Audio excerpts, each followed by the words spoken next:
Isa na rito ay si Aching Lilian Borromeo, na kilalang food historian at purong Kapampangan.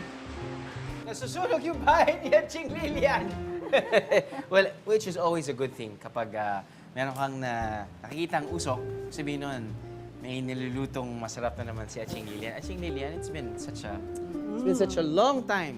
Maybe a decade ago, feature namin si Aching Lilian dito sa Pampanga. At syempre, feature namin yung kanyang very famous San Nicolas cookies. But we're actually here para malaman natin kung ano yung traditional Christmas dishes na niluluto niya dito sa Pampanga. Meron po bang ano yan? Diferensya sa lasa? Ay, oo, malaki. Malaki! Bakit po ba nag-iiba yung lasa kapag niluluto sa palayok? Kasi lalo na kung meron siyang konting sourness, ang palayok walang reaction. Ang mga metal may konting reaction. Oo, may kakaroon ng chemical reaction. Oo. Yan. Ang pagluluto mo doon ay parang naka-pressure cooker siya. Ilang tradisyonal na lutong Kapampangan na inihahain tuwing Pasko ang iluluto ni Aching Lilian para sa atin ngayon. Ang ating gagawin ngayon, nilagang Pasko. Nilagang Pasko. Pasko. Oo. Sa Kapampangan, ligang Pasko. Ligang Pasko.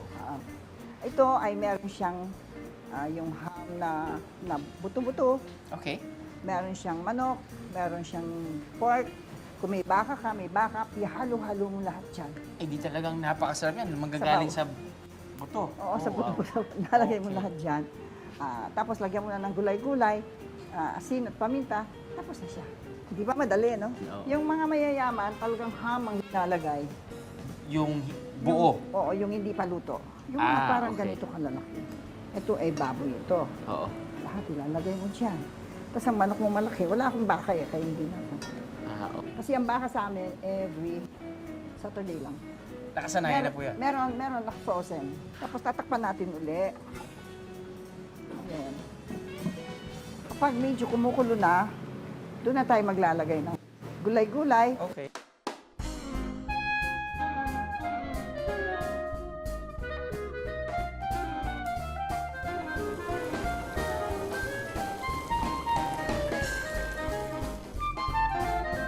Yan, Aching, ano pong ginagawa natin ngayon? Yung pabalat ng panara, parang empanada, kaya lang sa Kapampangan, we call it panara. Panara. O, ang empanada namin ay yung may baboy at saka harina. Okay. Ito, galapong. Galapong. Galapong na linuto, tapos habang pagluto na siya ng ganito, habang mainit siya, nilalagyan namin siya ng iklog at minamasa. Ang alam ko nga dun sa Ilocos, naglalagay sila ng... Nilalagay na nila yung gulay, itlog, sa kanila ipa-fry. Oo. Ito, sa amin, nilalagay namin dito sa dough. Sa dough. Oo. Di ko lang alam ang procedure kung ano yung paggagawa nila. Opo. Ang sa amin, sa Kapampangan, ay napakaliit lang. Kaya hindi empanada, panara lang. Panara. Panara. At ito, tuwing first na simbang gabi, nakikita mo na ito sa harap na simbahan noon. Tinitinda ng mga gumagawa. Kumbaga, fixed yan until now, o wala na masyado? Wala na. Ano na lang, puto-bongbong. Oo, hindi. Pati- Bibingka, Bibingka. puto, tapos Mas pinipirito. maliit lang po ito. Mas maliit lang. Tapos pinipirito nila. Parang ganon. Ang palaman nito, Drew, yung feeling ng ating ginagawa, kapag simpleng tao, ang palaman, ang ginigisa mo siya sa bagoong. Noon wala pang patis eh. Bagoong. Mapaalat. O pampaalat. At saka pampalasa. Pero kapag ang isang tao naman ay sa elite na family, sa talagang mga senyora, May kaya. oo, mga senyora, alimango at saka hipon. Kasi nung panahon na yun, ganun lang sila. May distinction. Alam mo, ang ganda ngayon kasi whether mayaman ka, pobre ka, ano ka, kahit ano ka lang, kahit di ka doktor, kahit ordinary ka, ang pagkain, pantay-pantay. Nung naabutan kong panahon, hindi ganun. Hindi ganun. Ang pagkain ng mayaman ay kakaiba sa pagkain ng hindi mayaman. Ang upuan ng mayaman ay kakaiba sa... Parang ganon. Na mas gusto ko yung ganun.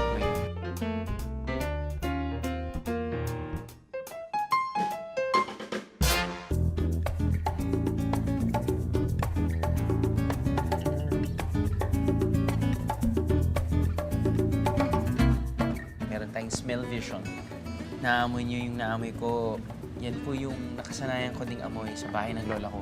At katulad nga kinukwento ko sa mga boys ko na kapag may gantong, di ba, nilaga sa bahay ng lola ko, unang ginagawa ng tatay ko, tinatanggal niya yung patatas.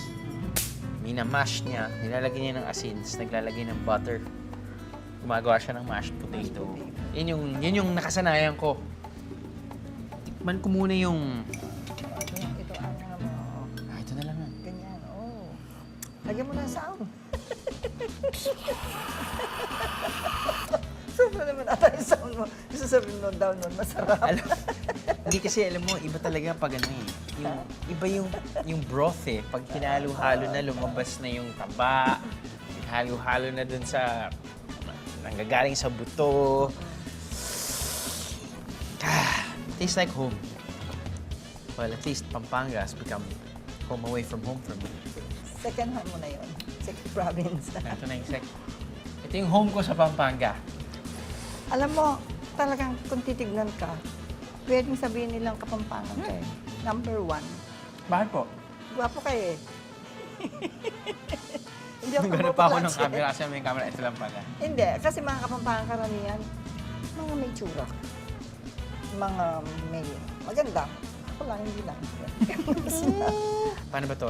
For me kasi, sanay ako dito sa lasa na sa paghigop mo ng sabaw, yun eh.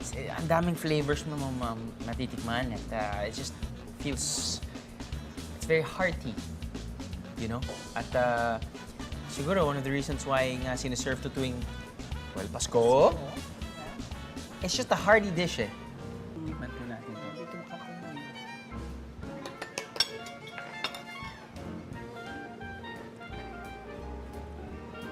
Ano lasa yan?